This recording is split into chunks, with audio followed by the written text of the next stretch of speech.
3, 2, 1. In this video, we will focus on some tips and tricks that will help you crack the TERI University examination. One of the most important things while attempting TERI University examination is to know the requirement of the exam. That is, go through the TERI University exam syllabus thoroughly and mark the things you need to spend more time on. The candidates have to be familiar with the syllabus to best attempt the exam. Once you have gotten a sense of the syllabus prescribed for the exam, you must have make a list of topics you need to assign more time to, as you need to learn them from scratch.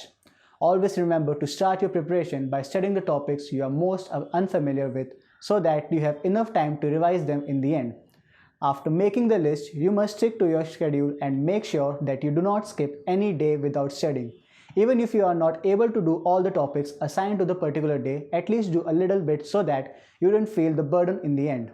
Make sample papers your best friends. Once you are done preparing a good number of topics from the prescribed syllabus, start solving the offline sample papers to get a sense of the type of questions that will be asked in the exam.